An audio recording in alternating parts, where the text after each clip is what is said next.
Dans la dernière vidéo, tu as vu avec Adrien l'envers du décor de son projet. C'était ultra inspirant et on a eu envie d'aborder un peu plus le sujet du bikepacking avec notre bikepackeuse ambassadrice attitrée, Barbara. Donc les deux vont pouvoir discuter ensemble de leur vécu en bikepacking, les pour, les contre. Et petit bonus pour les étudiants en classe préparatoire, les pour, les contre des classes préparatoires. Alors ça promet du lourd. C'est parti! Je me permets, je fais le plat. C'est le week-end de recevoir moi, le petit pont. Donc on va y aller. Ça va le coup? Silence au plateau. Prise 1. Barbara, Bébert. Je peux me permettre que le truc était à l'envers, enfin je veux dire par rapport. C'est quand même dingue. Toujours dire quelque chose. Non mais c'est-à-dire que le clap il est censé, voilà, là c'est quand même mieux. Ouais. J'avais besoin, remarquez qu'il avait besoin de lire en fait. Si je puis me permettre. Il était pas à l'aise. Si je puis me permettre. Rien. Bon, bonjour Adrien, on va essayer d'échanger un petit peu Bonjour. en ce qui concerne le bikepacking. Alors en ce moment, tu es en train de faire le Tour de France de l'apéro, mais on aimerait savoir comment tu as commencé le bikepacking, notamment en Australie. Pourquoi tu as souhaité traverser une partie de l'Australie en bikepacking plutôt qu'en prenant une voiture par exemple? C'est une très bonne question, car la voiture est plus rapide, moins fatigante. Beaucoup de raisons d'utiliser la voiture. Des raisons qui contre ça sont, première raison, la découverte à vélo, le goût de l'effort, les rencontres à vélo, la vitesse un peu plus lente, on sent les odeurs alors qu'en voiture on sent que les proutes du gars à notre gauche, quoi. Les fenêtres sont fermées, on n'a pas d'odeur, on n'a pas de ce kiff de voir une vue qu'on a méritée, quoi. On consomme pas, c'est écolo en plus, on ne paye pas d'essence en plus. Beaucoup d'avantages à faire du vélo. D'accord. Donc c'était aussi un argument, tu étais jeune, tu es toujours très jeune. Contrairement à vous, si je peux. Effectivement, je crois très cher que j'ai le double de ton âge, mais voilà. Et oui, au minimum, oui. Et même encore davantage, oui, que le double de ton âge, mais il y a l'aspect économique, quoi.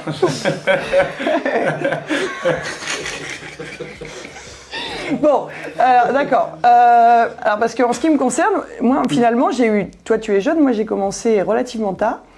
Et en fait, au départ, j'avais un peu la peur.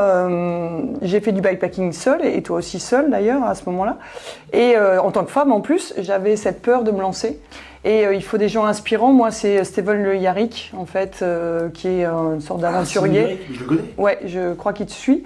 Et en fait, moi qui m'a inspiré, qui a montré que finalement, on pouvait dormir à même un carton dans une agence de retrait d'argent, tu vois, des petits locaux où on peut retirer de l'argent et tout, ou dans les cimetières ou autres, en fait.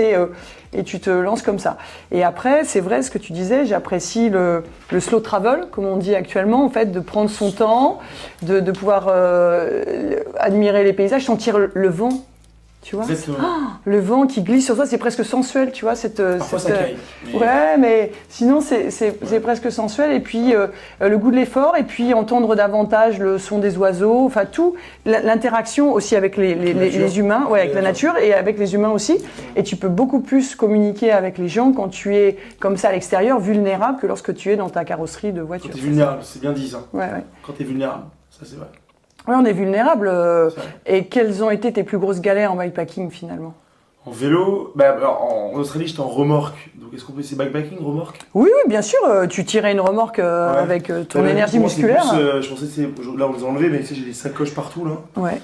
Pour moi c'était ça. Mais ouais, du coup, remorque, les plus grosses galères c'était les crevaisons dans le désert, en plein milieu de nulle part, les insolations, les moments très seuls, vachement confrontés à la solitude, énormément. Dans le désert australien où il n'y a rien, quoi. Des canons de 30 mètres qui passent avec du charbon. Et c'était un choix d'être seul pour faire ça? Ouais, c'était un petit choix, ouais. Donc c'était à la fois dur, mais c'était un choix. Ouais, en fait, on est rarement confronté à une solitude, en fait, hein, dans la vie. Là, on marche dans la rue, on n'est pas seul, quoi. C'est rare d'être seul, c'est compliqué d'être seul, en vrai. Seul. Enfin, on peut être seul chez soi, dans sa chambre, mais être seul dans la nature, comme ça, comme j'étais en Australie, c'est pas partout qu'on peut le faire, quoi. Je crois qu'il y a bien que l'Australie ou d'autres endroits, même en France. Alors en France, on peut être seul à vélo, tu vois. Mais l'Australie, c'était quand même long, hein. C'était un choix, alors c'était pas dur parce que je l'ai bien vécu la solitude, j'ai très bien vécu. Il y avait des rencontres humaines, des rencontres avec la nature et des rencontres avec moi-même qui étaient plutôt cool et qui m'ont vachement formé le cerveau de pas avoir peur, quand on veut on peut, quoi. Tu vois, un peu ce truc de tout est possible, quoi. Moi, je trouve qu'être seul, c'est à la fois effectivement flippant, on peut le dire, hein, à de nombreuses reprises, mais en même temps, on est libre. On est libre, on ne fait pas de compromis. Quand on est fatigué, on s'arrête. Quand on peut continuer, on continue. On n'est pas sans arrêt en train de demander à d'autres est-ce qu'on accélère, est-ce qu'on ralentit, est-ce qu'on s'arrête, est-ce qu'on dort ici, est-ce qu'on dort là. C'est assez grisant comme liberté. Moi, je sais que heureusement, je suis bien entourée dans ma vie personnelle, mais j'apprécie de faire ces voyages seuls. Il y a une sorte de méditation, je trouve, quand on se déplace comme ça. C'est clair, parce que quand on fait un jogging seul, quoi, un jogging ou un truc simple, hein, c'est assez simple, on n'est pas obligé de faire des projets de 2 mois. Hein. Une après-midi en vélo suffit, hein, tu vois, ou 1 heure, 2 heures de vélo seul. Ouais, mais le côté, après, effectivement, bivouaquer, faire face à la nuit, au bruit la nuit. C'est pas évident. Gérer aussi son alimentation, surtout en Australie, comme tu disais, tu n'avais parfois pas de commerce avant 600 km, parfois, tu disais. Ouais, ça c'est clair, c'est dur, mais c'est partie du jeu, il faut s'y préparer, c'est juste ça. Hein. Mais t'as raison, ce truc de peur, être seul c'est compliqué aujourd'hui. Hein. On est tellement connecté avec notre tel, on n'est jamais seul en fait. Dès qu'on fait rien, ça sort le tel. Alors que dans le désert à vélo, on pédale, on est seul quoi. Et où je sais pas où, tu vois, donc c'est... Mais moi c'était une belle expérience, je l'ai bien vécu, et c'est un peu comme tu disais, on s'arrête quand on veut, il y a un peu ce truc de s'écouter soi-même. T'es en full écoute avec toi-même puisque t'es seul.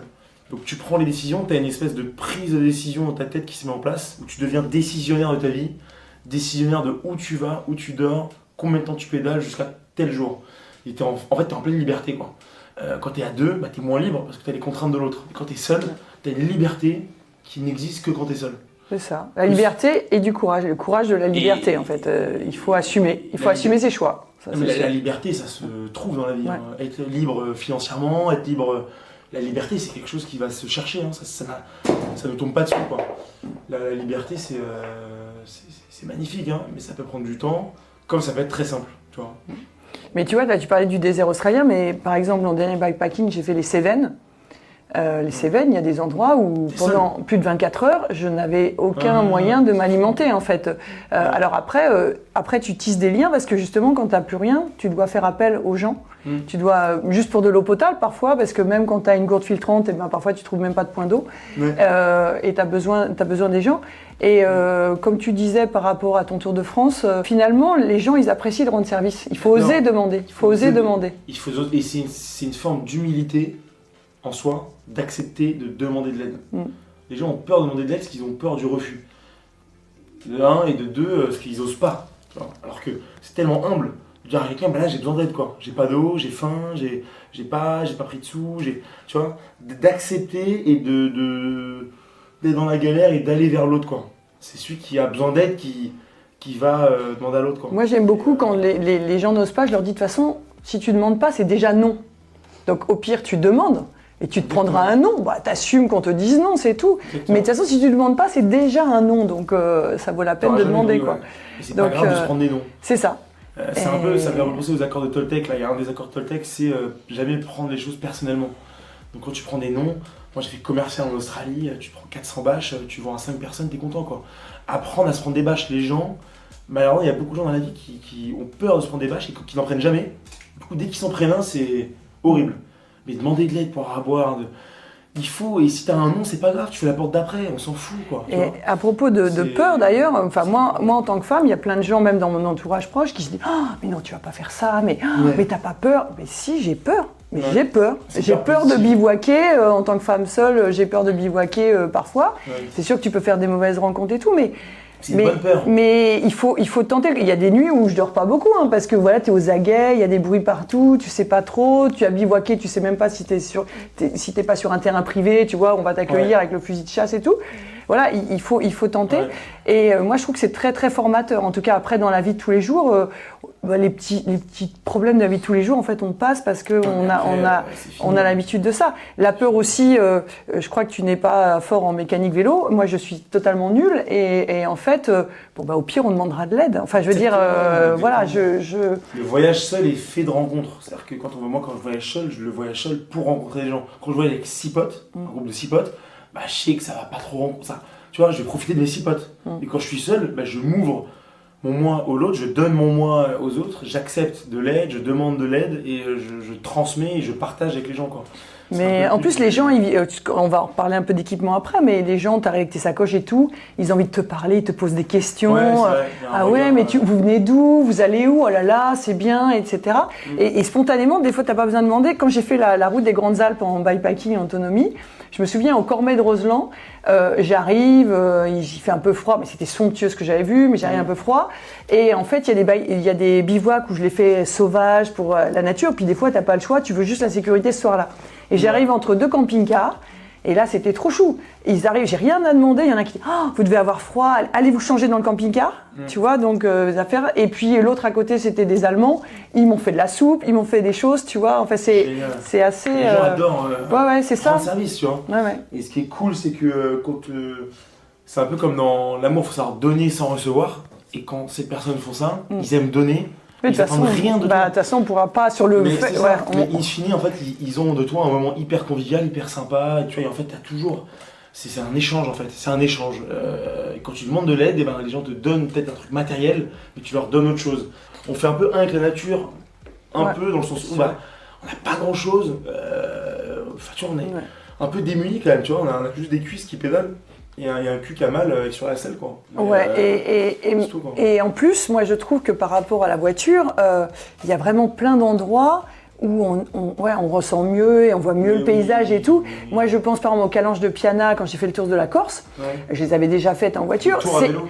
Ouais, c'est inarrêtable en fait. Tu peux pas t'arrêter en voiture. En fait, la route est trop étroite. C'est somptueux, mais c'est trop étroit. À vélo, t'es très mince, tu t'arrêtes où tu veux. Moi, j'ai pique-niqué le soir, soleil couchant, calange de Piana. Je savais strictement pas où j'allais dormir par la suite. J'ai pas forcément fait d'ailleurs de super belles rencontres, mais après, ce soir-là, et après des choses se sont bien passées par la suite. Mais voilà, je m'en fous, j'étais totalement insouciante et j'étais simplement avec un spectacle de dingue que je n'aurais pas pu avoir si j'étais venue en voiture. C'était pas possible de me mettre là. Non, mais la vitesse, quoi. Trop vite. Ouais, trop vite aussi. Ouais, par rapport à la vie de tous les jours. Juste la vitesse, quoi. C'est comme aujourd'hui sur les réseaux, tout va trop vite. Ça va trop vite. Les gens ne prennent plus le temps d'aller chercher les informations. Les gens ne prennent plus le temps d'aller acheter le pain à pied, ils veulent prendre le bus, ou machin, ou un Uber. En fait, c'est une question de temps, quoi. À vélo, t'as le temps. T'as le temps. Ouais, t'as le temps. Quand tu pars à vélo, t'as le temps. T'es libre. T'es libre de ton temps. Et la vitesse, quoi. La voiture, ça va trop vite. Donc, par définition, ça va trop vite. Et l'effort est d'appuyer sur une pédale. Et c'est un moteur. C'est lui qui bosse. Nous, c'est les gambas qui bossent. Donc, c'est notre corps qui bosse. Là, nous, c'est quand on est en voiture. C'est pas le corps qui bosse. Mais en voiture, tu sais même pas si tu montes ou tu descends, à part vraiment des grosses côtes, des fois tu te rends pas compte. Alors qu'à vélo, tu sens tout. Hein. Non, mais c'est rare de kiffer, tu vois. En Australie, j'ai envoyé en van qui kiffait, tu vois, le projet en van. Et moi, je kiffe le van, tu vois, j'ai envie de m'en acheter un. C'est cool, tu kiffes le paysage, mais tu ressentiras jamais la même chose en vélo qu'en van ou en voiture. C'est impossible. La voiture va d'un point A à un point B. Le vélo, c'est d'un pédalage à un autre, quoi. Tu fais mètre par mètre, quoi. Ça se calcule en 50 mètres, le truc. Tu vois. Oui, alors, et quand là tu vas donc commencer à traverser les Alpes, puisque tu vas te diriger vers la Bonnette, hein, qui est quand même le plus, le plus haut col routier d'Europe, et puis après tu vas faire des cols. Ouais, enfin, après il y a discussion. Hein, on va dire que oui, puisque ça nous arrange en tant qu'habitants des Alpes-Maritimes, on est très fiers, mais bon, un peu peut-être faux. Il il est beaucoup plus que ça. Le col, il est à 2008. Un truc comme ça, enfin je vais peut-être dire des bêtises, enfin à 100 mètres près ça doit être ça, et après tu peux aller à la cime de la Bonnette, t'es pas obligé mais ça te fait une petite bouclette pour aller vraiment à la cime, peut-être que tu feras ça. Et il faut rajouter, peut-être que non, il faut rajouter encore un peu de dénivelé, surtout un kilomètre à 15%. Pourquoi faire Un petit kilomètre à 15% pour finir, je sais pas si t'as envie. Voilà, tu vas faire le galibier et tout. Et donc, c'est encore plus. Là, parfois, on est à 8 km/h, même moins sur certaines côtes, surtout quand on est chargé. Tu vas remettre les sacoches et tout. J'ai fait Cassis à Cassis, j'étais à 7 km/h. Ah oui, sur la route des Crêtes qui est somptueuse entre Cassis et. Nice. Oui, non, mais avant, c'est. Cassis-la Ciotat. Cassis-la Ciotat, c'est somptueux, mais ça casse les pattes en sortant de Cassis, hein, ça c'est sûr. Ouais, mais c'est beau, ce coup d'effort est cool. Et en fait, moi je profite beaucoup en montée, quoi. La descente, ça va vite à vélo, tu vois. Oui. La descente, c'est un kiff qui est rapide. La montée, c'est galère, mais les paysages sont toujours de plus en plus beaux. Plus tu montes, plus c'est beau. Je me souviens quand j'ai fait le col du Tourmalet cet été, C'était vraiment. Putain, c'est beau quoi, t'en chies, mais t'en chies dans un beau paysage quoi. C'est pas. Mais en plus, alors quand on est nous sacochés, évidemment, c'est beaucoup, et surtout, je vois que tu as un gravel. Moi aussi, je préfère avoir un gravel parce que ça me permet de prendre aussi des pistes au cours du voyage. Quand tu choisis d'aller sur des pistes, c'est sympa. Ouais. Mais voilà, les pneus sont plus larges, il y a des crampons et tu portes, voilà. D'ailleurs, tiens, on va pouvoir, la transition, on va pouvoir un peu parler équipement. Qu'est-ce que. Je l'ai pas vu venir. Tu as pas vu venir, hein, cette Je l'ai transition. pas vu venir. Un truc que j'ai pas acheté et qu'on m'a proposé, c'est du backpacking ici, 2 petites sacoches de chaque côté, là, qui sont fixées là. J'ai dit non parce que j'avais pas besoin. En fait, c'est une question de volume. En fait, quand on fait du backpacking, on regarde, on a quoi comme volume, qu'est-ce qu'on prend, qu'est-ce qu'on a besoin. Si c'est un truc d'une semaine rapide, bah, moi j'ai envie de te dire, tu prends La sacoche de sel. La sacoche de sel pour mettre la tente, le sac de couchage et le tapis de sol. Et là, tu prends le truc à l'avant pour mettre. Et celui-là, il est indispensable. Celui-là, tu mets les barres, tu mets. Tu vois, moi je mets une flûte personnellement. Mais, C'est vrai que c'est l'indispensable du bikepacking. Ouais. Le ukulélé par terre et la flûte, c'est les indispensables. Pour moi, c'est indispensable. C'est voilà déjà. Chacun son voyage, mais pour moi, c'est indispensable. Pour le voyage intérieur aussi, c'est Non mais, ça, indispensable. c'est top. À l'avant, c'est hyper utile. Aussi, j'en ai 2, j'en ai une là avec des trucs techniques. Là, j'ai les pompes, les rustines et tout. Et là, j'ai des perruques et des trucs qui servent à rien en vrai. Et après, j'ai 2 grosses sacoches que j'ai acheté un rack là. Tiens, bah peut-être, si tu peux en attraper une, ouais, ce serait Ouais. pas mal pour Et ça, pour nous le coup, c'est montrer génial. un peu. C'est un peu la base. Ouais. Franchement, c'est waterproof. Ça se clipse en 2-2 comme Donc ça. là, dans ce cas-là, tu as le choix d'un porte-bagages. Effectivement, Ouais, obligé. J'ai acheté ça là. Ouais. Il est fixé là. Hein, Ouais. Il est fixé à mon vélo ici là. Il est fixé là aussi, sur les axes. Et donc tu as un rack de chaque côté, donc tu as un sac de chaque côté. Et là, c'est pour du Moi, ça, c'est royal pour faire du long terme. Quoi. Sur une semaine, tu prends pas le rack, tu t'en fous. Et quand tu fais du long terme, franchement, c'est confort d'avoir. Et je vois que tu as un vélo, toi tu as un vélo qui a effectivement plein d'œillets et c'est ce que j'ai tendance à conseiller. Moi pour ma part, mon gravel que j'utilise le plus qui est un Diverge Specialized, il n'a quasiment pas d'œillets et en plus il est carbone le mien donc mais il existe des systèmes il existe des systèmes à haubans que j'ai que je vous montrerai peut-être sur certaines photos pour pouvoir mettre des sacoches. Effectivement, l'idéal le plus léger c'est la sacoche de sel, mais ouais, ça aussi tout ce qui est cadre. Alors il y en a qui ont carrément des triangles qui font la totalité en mettant par exemple les bidons de part et d'autre finalement on pourrait mettre les porte-bidons ici et avoir un triangle complet. T'as les porte-bidons sur le côté aussi, tu sais qui vont à 180. Ouais. Pour avoir plus de place. Effectivement. Alors, je vois aussi que tu as ça. Alors, pourquoi essentiel? Ouais, ça, c'est important. Ça, moi aussi, je les ai. Mais sans ça, impossible. Et c'est pas pour faire de la vitesse, on est d'accord. C'est surtout c'est pour, voilà, c'est pour détendre le dos régulièrement. Détendre le dos, les épaules, les élongateurs. En fait. Les prolongateurs, ouais, c'est ça. Les prolongateurs, genre en fait, moi souvent, quand je suis en descente, je me mets comme ça, parce qu'il y a mon tel qui est là, et puis l'itinéraire. Et pour se poser, j'ai cette position. Cette position. Ouais, moi aussi, je mets les mains carrément plus hautes que sur le quand on les glisse en dessous. Ça et ça, pour la longue distance, c'est essentiel. On est d'accord. Ça, t'es foutu. Et alors d'ailleurs, il existe pour ceux qui veulent, il y a des sacoches spécifiques. Moi, dans mon dernier voyage, j'avais une sacoche qui, en fait, se scratchait, voilà, en dessous, comme ça, tu vois, et ça t'empêchait pas de saisir par au-dessus. Donc ça fait un point de fixation. Tu peux aussi faire sécher les gants quand tu as mouillé tes gants. Tu les enquilles là. Tu peux même mettre les enquiller par un doigt pour faire au chauffard ce que tu en penses aussi. Ouais. Voilà, donc ça c'est pas subtil mais c'était en passant. Voilà, je n'aime pas les chauffards. Je n'aime pas les gens en voiture. Et alors, à propos de technique, je t'ai entendu dire qu'en Australie tu étais en tubeless mais que tu avais changé d'avis et que tu étais en chambre. Parce que moi je suis en tubeless. Et j'avoue que je suis nulle et ça m'est arrivé d'avoir le pneu à plat le matin et en regonflant, juste avec le liquide à l'intérieur, je suis repartie comme en 40, davantage tubeless. Mais toi, tu préfères, t'es repassé en chambre. Moi, j'avais, au début, je regonflais quand ça m'arrivait, mais j'avais trop quoi. Oui, mais t'avais pas des mèches? Ça a percé. Et j'avais, on m'a filé un truc de voiture, une mousse que tu fous dans le pneu. Ouais. Et la mousse vient. Ouais, mais alors là, je crois que c'est pas bon du tout ça. Ouais. J'étais clairement en galère. Je crois que c'est pas bon du tout à un moment donné. Il a pété le chat. Alors, je reprends juste sur les pneus tubeless. Donc, j'avais pas compris. Tu disais que normalement, quand on a des mèches, on peut réparer les pneus tubeless. Et toi, finalement. J'avais rien moi. T'avais rien? Ah oui, t'avais vraiment rien de rien, à part une chambre à air de rechange. Même pas, je crois. Même pas? Ah d'accord, oui, c'est ça. D'accord, effectivement, et le problème des tubeless quand tu dois mettre une chambre parce que tu n'arrives pas à réparer le pneu, c'est que c'est un peu YouPorn, quoi. C'est-à-dire que tu as le liquide anti-crevaison partout qui sort quand tu... Et quand tu sexuelle, effectivement. voilà, ça c'est assez... ouais, c'est bon. J'avais pas tout de suite, mais ouais. Ouais, effectivement. voilà, et donc Non, c'est un peu c'est... le bordel, ouais. Mais ça se fait, je suis passé de tubeless à chambre à air en plein milieu du désert. donc Oui, ça c'est pour ça que non, Changer même les quand vous valves et partez tout, en tubeless, oui, il faut quand même avoir des chambres, oui, De oui. quoi changer, ouais. Ah ouais. Parce que tubeless, ça tient pas forcément. Ça tient bien, mais parfois pas assez. Et alors, après, il faut compter sur les autres, mais dans le désert, tu aurais pu être mal. Et moi, il se trouve qu'à un endroit en bikepacking, heureusement que Laureline m'avait donné quelques cours quand même de mécanique, même si je reste très très nulle. Il a fallu que je dérive la chaîne et que je mette un maillon de chaîne. J'avais un maillon qui était tout tordu. Donc, il y a savoir se servir un minimum J'espère pas de... le faire, ça. Ouais, d'avoir un maillon rapide et être J'ai capable des de maillots, changer. ouais, mais très relou.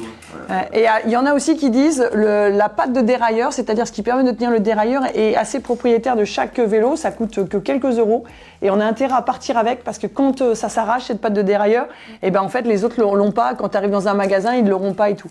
Donc voilà, c'est des choses comme ça, quoi. C'est là. Ouais. Et alors à part ça, par exemple, on n'a pas parlé de côté énergie. Tu es quand même sur les réseaux, panneaux solaires, batteries externes, tout ça. Alors, en Australie, remorque, et je mettais pas de solaire le long de ma remorque pour recharger une batterie externe qui chargeait mon téléphone et mon drone. Et là, en France, j'ai qu'une batterie externe qui est juste là, une grosse batterie 8000 mAh, je crois, que je mets là-dedans, là, et elle recharge mon téléphone qui est là-bas. Et je recharge la batterie externe chez les gens, chez l'habitant, puisque je dors chez l'habitant. Oui, c'est ça, parce que là, tu peux avoir l'électricité. Mais c'est vrai que les panneaux solaires, moi aussi, j'en ai. Ça m'a sauvé, ouais. Même en France, quand je fais du bikepacking et que je sais que je vais bivouaquer n'importe où le soir, j'aurais pas accès à une prise électrique, il faut des panneaux solaires, Mais en France, des ça batteries marche externes. moins bien, parce que là, le soleil est moins... Ouais, mais là, tu parles à Nice. À Nice.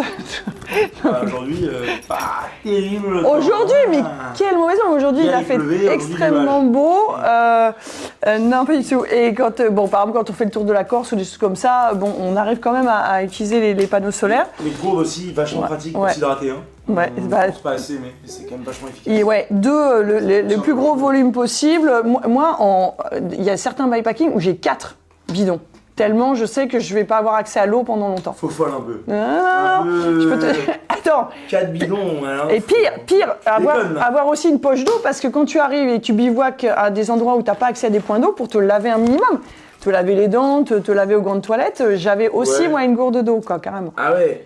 C'est vrai que là je me douche chez les gens, mais en Australie c'est vrai que je sais plus comment je faisais pour me laver. Je crois que Tu je te me lavais lavais pas. hein. Ouais, Ouais, c'est aussi une option de ne pas se laver. Ouais. c'est- Non mais j'avais une poche d'eau que je prenais au cas où si j'étais dans la merde. Et je C'est ça. l'utilisais jamais. Oui, J'avais un mais litre et demi je d'eau. suis d'accord que tu portes forcément tu Que portes je des porte. choses au cas où, ça c'est sûr. Et je portais ce litre d'eau au cas où si j'avais plus d'eau. Vu que j'avais pas d'eau potable et que j'ai arrêté les gens, je m'étais dit le jour où il n'y a pas du tout de voiture, et ben j'aurais ce litre et demi d'eau pour la. Et alors, pour essayer, et quand tu as la chance d'avoir accès à des points d'eau, des cours d'eau, même un peu gadouillou, il y a les gourdes filtrantes. Moi, j'en ai une maintenant Ça qui marche bien. permet. Ouais. Il y a Ouais, des c'est gens, cool, où moi c'est Be-Free et en fait ça permet. Bifi pour soyez libre. Voilà, c'est ça, mais c'est le nom bien d'une de- marque aussi, mais ça permet de pouvoir prendre de l'eau de n'importe quel cours d'eau. Et il y en a qui font l'Amazonie, voilà, ils filtrent avec ça quand même, faut avoir confiance. Quoi. Ouais. Mais c'est vrai que Donc, tu t'aspires. Moi, non, mais ça passe au travers d'un filtre. C'est assez dur de faire sortir l'eau. Elle passe forcément dans de nombreux filtres. Et soi-disant, ça élimine 99% des virus et bactéries. Donc bon. Si quelqu'un dans l'eau avant, est-ce qu'on va vraiment la boire l'eau? Pas sûr. À chacun de s'adapter. Il existe vraiment plein de choses. Il y a des sacoches qui font la totalité du cadre au-dessus. Vraiment, vous avez plein de possibilités. Et surtout, pensez juste waterproof, ça c'est sûr, parce que quand on se prend des sacrés orages, quand tout est mouillé, ça, c'est l'enfer. C'est tout waterproof là, toutes ces sacoches. De toute façon, généralement, ils les vendent waterproof parce qu'ils savent que c'est quand même la base. Je vais te poser une question, toi qui es prof de physique, chimie, Oula, ça va être le en prépa. piège. À quoi bon déjà À quoi bon? À quoi bon À quoi bon la vie? À quoi bon la vie? Qu'est-ce qu'on fait sans bière à la main? Non, à quoi bon? À quoi sert Parce que j'ai vu quelqu'un en vélo, là, à Cassis, qui n'avait pas cette barre-là, en alu là. Il n'y avait rien. Bah. Il n'y avait pas cette barre. Il y avait juste ce cadre-là. Ben, toi, à la limite, tu es ingénieur, tu es meilleur que moi. C'est-à-dire pour la rigidité, J'ai la réponse. Ouais. mais pour résistance des matériaux, rigidité, ça permet d'avoir, ne pas l'avoir, ça me semble de la folie. C'était la réponse, ouais. Bravo. Bravo. Voilà. Juste dans ouais. les petites Les anecdotes. lumières aussi, important. Ah oui, les lumières. Elle est hyper puissante, la lumière. Ouais, ouais. Oh là là, mais ça, faut que je le remonte parce qu'elle est extraordinaire. Je sais pas combien elle a coûté Rochefort, celle-là. Ouais, alors alors, investissez dans la lumière parce que vraiment la nuit, c'est très compliqué, surtout en descente. Surtout ça a été créé pour ça, enfin, c'est quand même génial la lumière. Ouais. Avant, il n'y avait pas, tu vois. Celle-là, là, mais elle est. Bon, là, on s'en rend pas vraiment compte, mais elle est extrêmement puissante. C'est-à-dire que la nuit, ça éclaire. Attention. Je sais pas si elle a de la batterie. Ouais, Oh, c'est wow. pas. Ouais, c'est pas terrible. Ouh. Non, mais elle est. Attends. Peut-être un peu déchargé là, mais. Hop là, en noir. Je pense que c'est la plus belle réalisation qu'on peut avoir. Juste le chien, là. Il dit, mais qu'est-ce qu'il fait? Je suis en train de péter tranquille. Qu'est-ce qui me casse les couilles? Bon, on s'en rend pas vraiment compte. Bon. Mais elle est puissante. Alors d'ailleurs, si je peux conseiller, enfin moi à présent, je suis adepte en plus d'avoir un éclairage comme ça sur le cintre, d'avoir une frontale en fait au niveau du casque. Ouais, et notamment, tant pis, je fais un peu de pub pour une marque française qui s'appelle Stutz et qui permet vraiment d'avoir, et je m'en sers aussi en randonnée, en trail et tout. Eh ben, non mais surtout l'avantage c'est que quand tu tournes la tête sur les côtés, quand tu entends un bruit, quand tu as peur, tu vois en fait par rapport au cintre, mais c'est bien d'avoir les deux parce qu'une qui éclaire vraiment la route et une qui te gère toi. Et alors surtout l'arrière évidemment, des éclairages, les impacts des chauffards c'est par l'arrière, hein, donc il faut vraiment être visible derrière. Ouais, j'en ai deux moi, tu vois. Et là. On rappelle aussi, gilet réfléchissant est obligatoire en dehors des agglomérations la nuit. Déjà, alors, ouais, me regarde pas, je suis sûre que tu l'as pas. Si, mais alors, attention, elle m'a chauffé. Attention, challenging, a-t-il un gilet réfléchissant? Chauffé là. On va rentrer dans les backstage de mon sac. Voilà, déjà le pliage dans une sacoche, on oublie. Le short de vélo. Ah, le cuissard, on est obligé de parler des cuissards, on va en parler. Le short de vélo Australie, ça c'est offert par Intersport, un petit bleu, blanc, rouge, un t-shirt de vélo. Voilà. Caleçon sale. Donc vous voyez que tout est mélangé. Enfin, voilà, les sacs poubelles c'est très important pour gérer aussi. Regardez-moi ça. Voilà, bravo, ça, bravo. Mais ouais, bravo. Voilà. J'aimerais bien le réentendre. Bravo. Voilà. Et mea culpa, Parce que je l'avais pas cet été, tu vois, et là j'ai investi là-dedans, une maudite somme de pas si cher que ça, je crois. Oh, oui, 5 euros, je sais pas, oui. Ça se met comment? Ça se met, putain. Oui, on voit que tu le mets très souvent la nuit, ou alors tu ne roules pas la nuit. C'est-à-dire que tu arrives pour l'heure de l'apéro, donc tu ne roules pas la nuit. Voilà, je suis comme ça. Voilà. Je roule très souvent de nuit parce que je suis en retard. Entre l'apéro. Et c'est pas mal, hein. C'est très saillant. Et t'as vu, et ça flash. Et ça moule les pectoraux là pour les hommes, c'est pas mal quoi. Ouais, non, c'est vraiment top. C'est pas mal. La poubelle, c'est important aussi, ouais. Ah oui. Sac poubelle. Et alors les cuissards, alors il y en a qui s'en passent, mais personnellement d'avoir cette espèce de partie rembourrée. Essentiel. Voilà. Et alors prendre femme ou homme parce qu'on n'a pas besoin de se protéger les mêmes endroits, évidemment vous avez compris, l'anatomie est différente. Et de la crème anti-frottement, on est d'accord sur vraiment des longs. T'en as pas? Non, mais j'ai la crème hydratante pour bébé si jamais j'ai les fesses toutes rouges. Ouais, alors sinon, franchement, pour ceux qui sont sensibles, la crème anti-frottement en préventif et après, c'est indispensable. Ça dépend de l'âge. Et voilà, c'est ça. C'est-à-dire que moi, je pense que Mamie Diesel, elle a besoin de. Voilà, ça. Et même quand ça frotte trop, mettre des fois le cuissard à l'envers. Ça, je vous conseille aussi. Et les gants aussi, la nuit, c'est cool. Ouais, ah oui, alors, les aussi. Ah, c'est chaud, tu vois, c'est chaud. Les espèces. chaud, pour la ouais. descente de la bonnette, ça va être léger. Hein. C'est léger, hein. Ah oui, ça va être léger. C'est léger, ça. Et oui, des tours de cou, enfin des bonnets sous casque, enfin ne pas avoir froid. Moi, quand j'arrive au niveau d'un bivouac, je mets un bonnet, même si c'est l'été, parce que finalement, on a vite très froid. Changer vite de maillot, ces choses, il faut avoir des affaires de change, ça c'est sûr. Ouais. Et ne pas sous-estimer, en fait, on a fait un effort physique toute la journée, 100 bornes, des fois 200 bornes, du dénivelé. Il faut vraiment avoir de quoi se réchauffer, se changer. Et puis ceux qui aiment les tongs, enfin voilà, aussi se détendre les pieds le soir, ça c'est sûr. Ah, la chausselle? C'est une chausselle? Non, c'est des chausselles. C'est la chausselle! Attention, chausselle. Équipement, chausselle. J'allais vous dire, ça c'est le produit acheté en 2025. C'est l'eau, il n'y en a qu'un, c'est la chausselle. Et oui, c'est un prototype d'ailleurs. C'est un prototype. Et oui, c'est élégant. On a l'impression de loin que c'est quand même un vieux caleçon troué de loin. Alors, c'est une chaussette de vélo.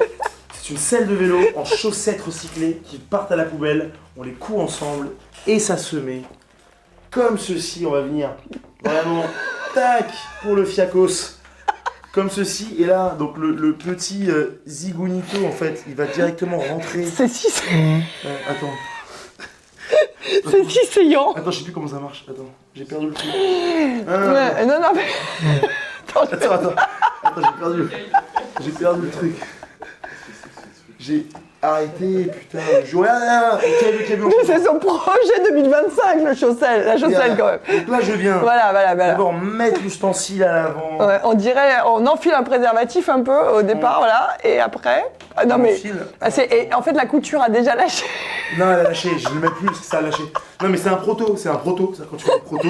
Oui, c'est sûr, tu testes. Steve Jobs, aussi, il a fait l'iPhone 1, c'est de la merde. Voilà, comparé à aujourd'hui. c'est vrai. Bon, bah ça, c'est l'iPhone 1. Ça.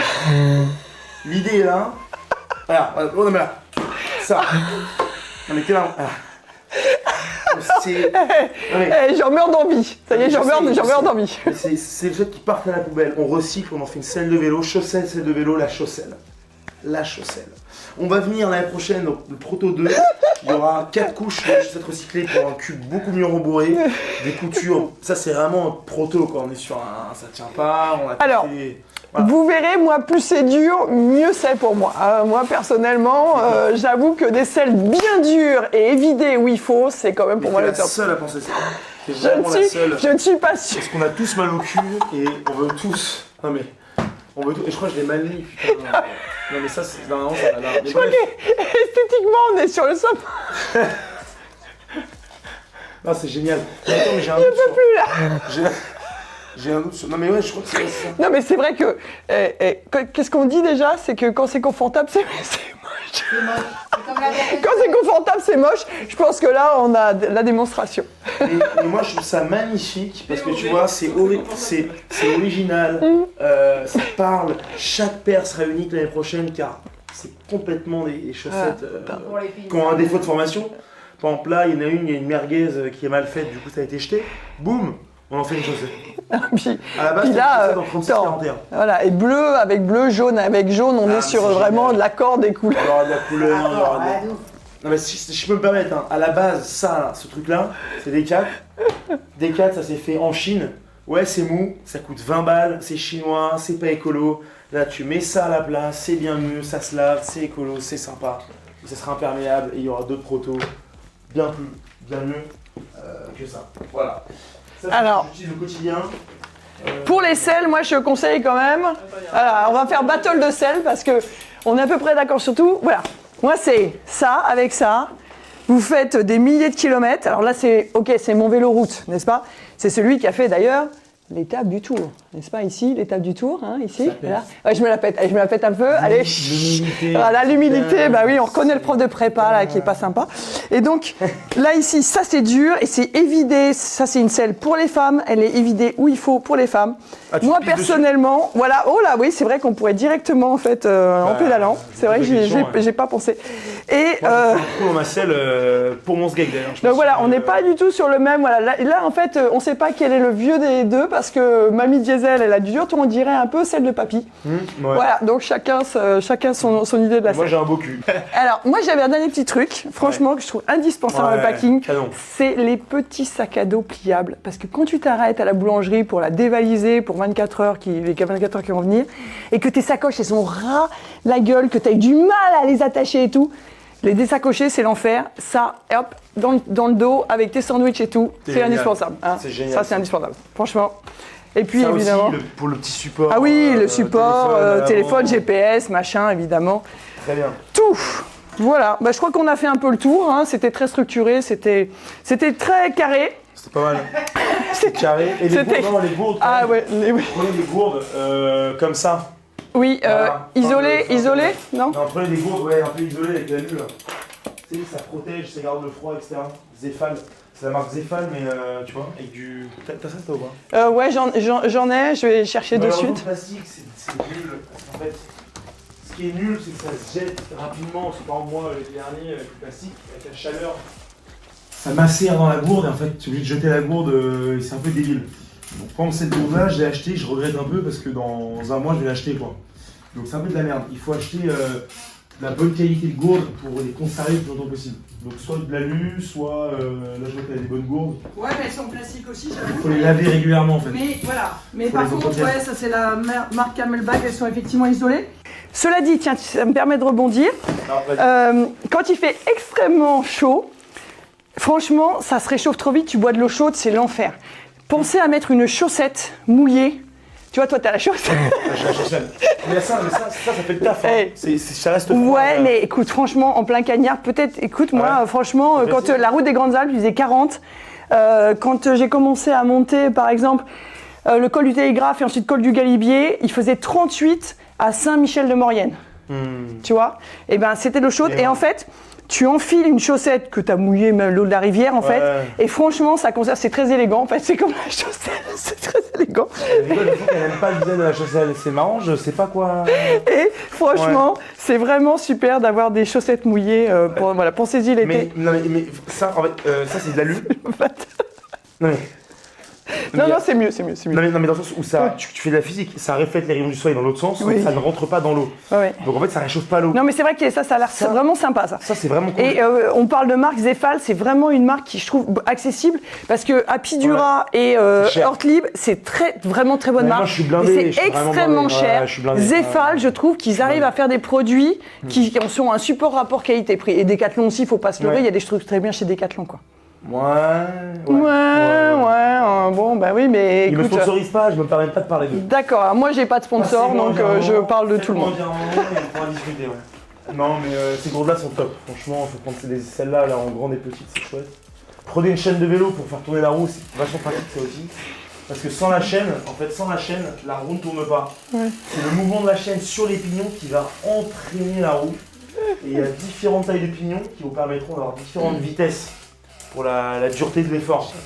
Les montées, les descentes. Oui, il y a quelques fous qui font en single speed, bon, après on les Single, laisse. c'est- Donc traduction seule vitesse. Une seule vitesse, ouais, single.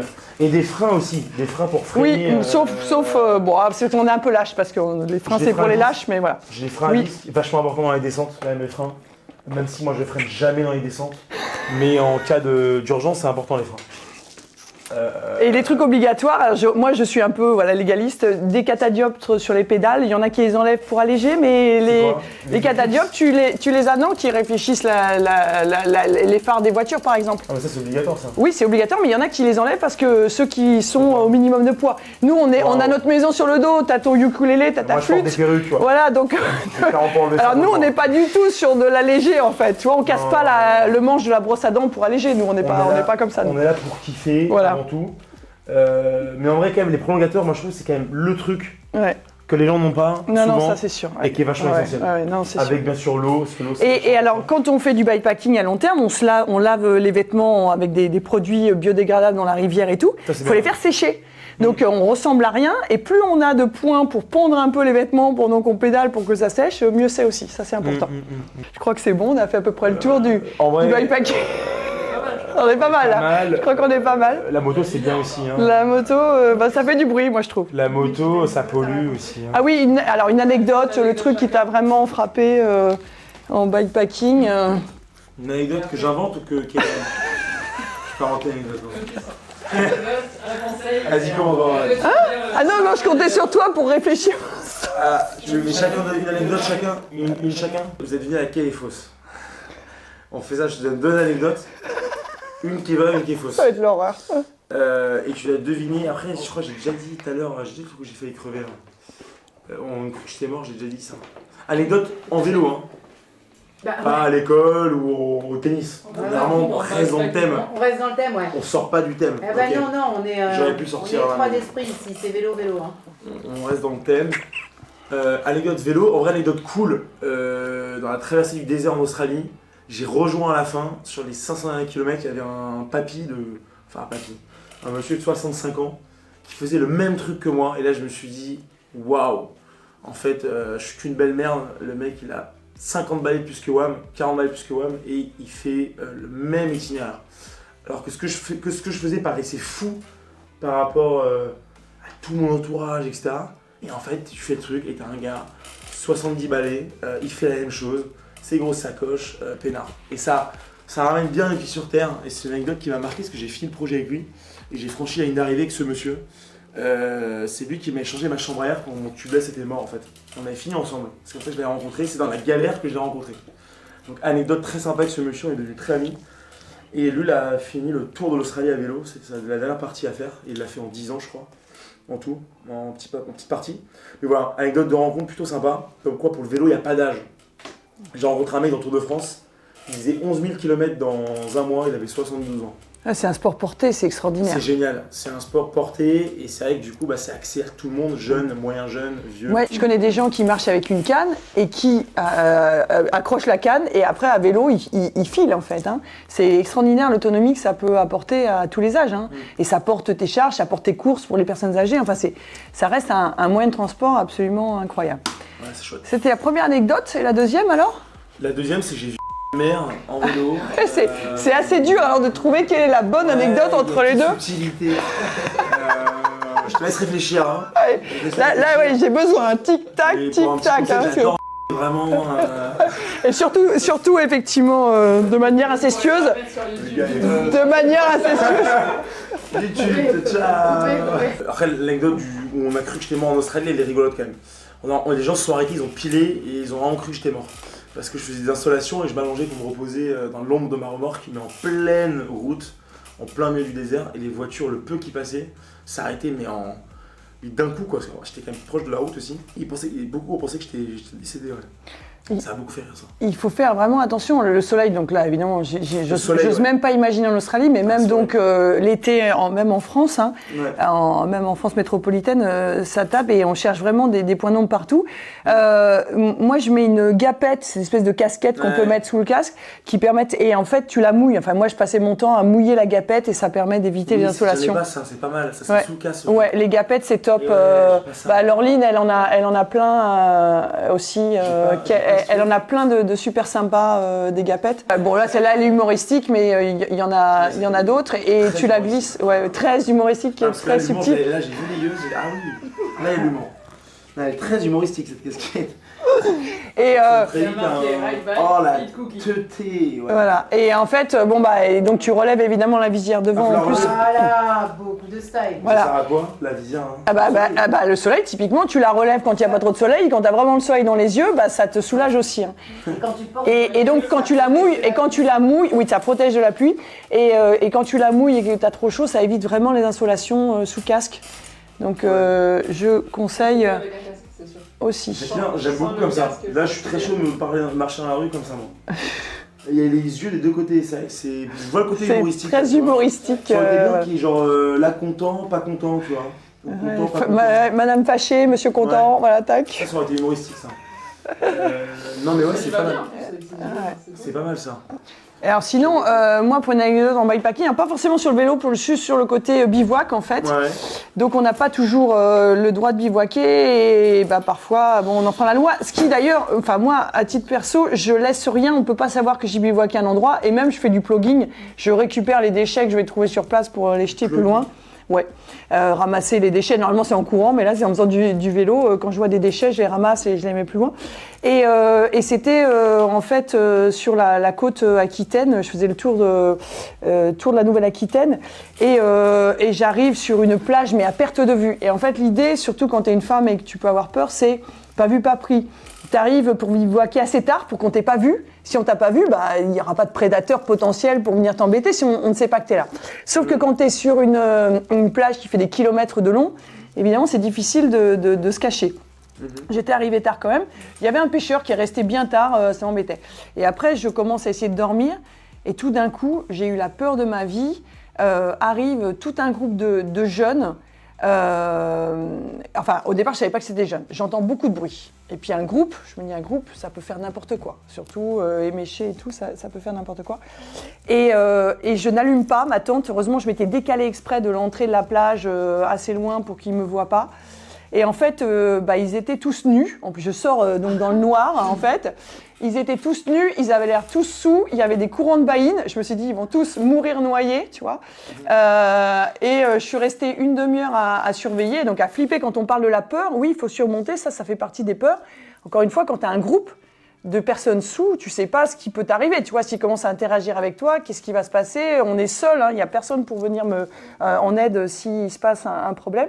Et finalement, ils ont fini par partir, mais donc j'ai eu du mal à dormir.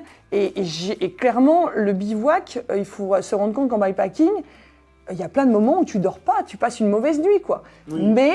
Mais tu as eu la liberté de t'arrêter où tu voulais, quand t'en pouvais plus. Moi, j'ai pas de programme en fait à la journée, je sais jamais où je serai le soir. Ça, c'est la liberté du bikepacking. C'est exactement. Ça, C'est pas où on va, on vit en impro. Et ça, c'est chouette. Ça fait du bien par rapport à la vie qu'on vit actuellement. Bah oui, où t'as pas le choix, tout est pareil, la routine, tu casses la routine d'une manière très violente quand tu pars en autonomie avec ton vélo. Quand t'as une tente, etc. Là, j'ai pas de tente genre chez l'habitant, mais quand j'avais une tente cet été, ou même en Australie, tu vois, tu sais pas où tu vas, quoi. Et c'est chouette quand même. Ah oui, et puis Prenez de l'eau. Tu sais combien je buvais d'eau par jour? Ah bah en Australie, j'ai aussi, non, je sais pas. Enfin, moi déjà, J'étais à entre 8 et 10 litres. ouais, ça m'étonne pas parce que même déjà, je te dis, en France l'été, en plein cagnard sur le bitume, tu bois sans problème 4 litres par jour. 4 fois de voiture par jour. Euh, En galère totale, j'ai 4 gourdes. un conseil, un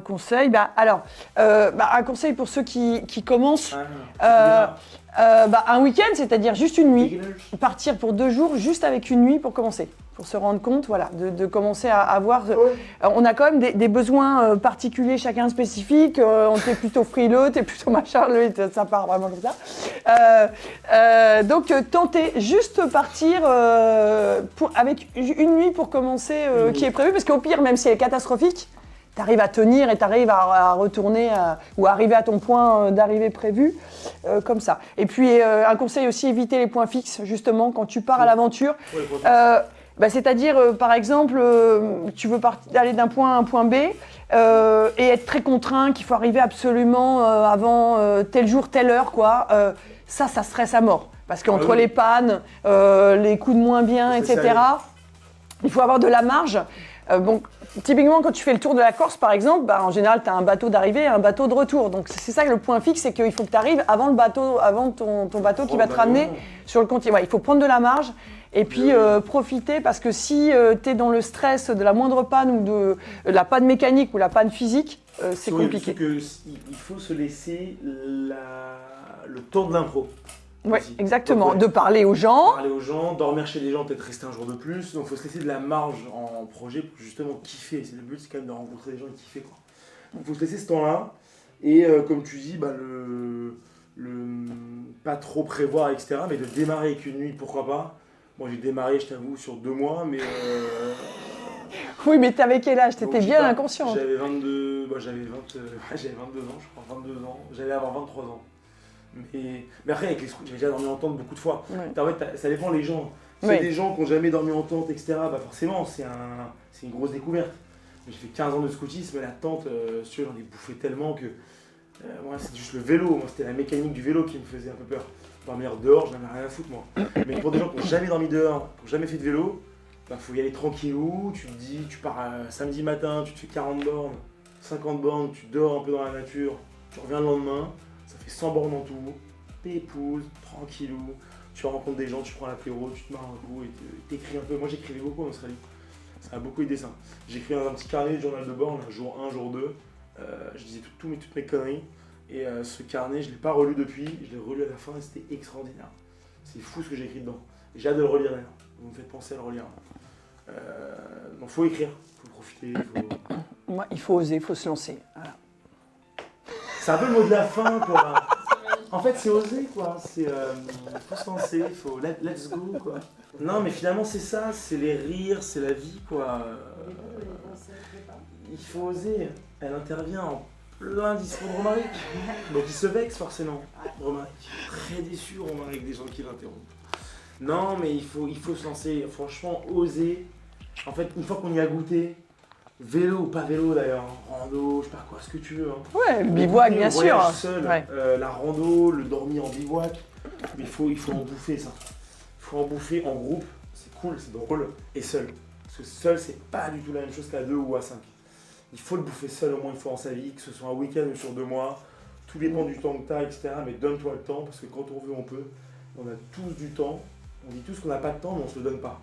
Et choisir, c'est renoncer. Donc faire des choix pour se donner le temps, pour faire des choses un peu comme ça, qui t'offrent pas de salaire en vrai, c'est juste des expériences humaines, mais qui t'apporteront bien plus que faire 2 jours. Et au début, on peut le faire vraiment pas loin de chez soi. Je veux dire, toi, tu l'as fait en Australie et tout, mais non, je veux dire, autour de chez soi, partir en campagne autour de chez soi, essayer de bivouaquer, voilà, essayer de trouver un coin de bivouac autour de chez soi. De toute façon, moi, si je fais la France, c'est justement parce que je connais pas assez bien mon pays. Quoi. Ah ouais, c'est magnifique Comme partout. beaucoup de gens, et la France, elle a une diversité qui est quand même dingue, quoi, que tu as nulle part ailleurs dans le monde. Donc moi, je me régale, mais il faut partir à côté de chez soi, voir simple. Tu es à Paris, tu prends ton vélo à Paris, tu vas. Enfin, moi, j'avais fait Paris pour aller au Havre, à 60 bornes, j'ai vu des villages de fous, tu vois. Le village de Claude Monet, là, je sais pas comment il s'appelle là. Giverny. Il a 80 bornes. Tu vois, tu vas à Giverny, tu dors à Giverny, bord de Seine, putain, tu te régales. Tu vas, alors j'ai des habitants, des locaux là, parce que vous allez près de Giverny là. T'as Giverny, mais t'as une autre ville. Auvers-sur-Oise. C'est pas ça. Avec Monet, il avait la maison Giverny, il avait une autre maison dans une autre ville. C'est là que j'ai fait mon premier apéro là.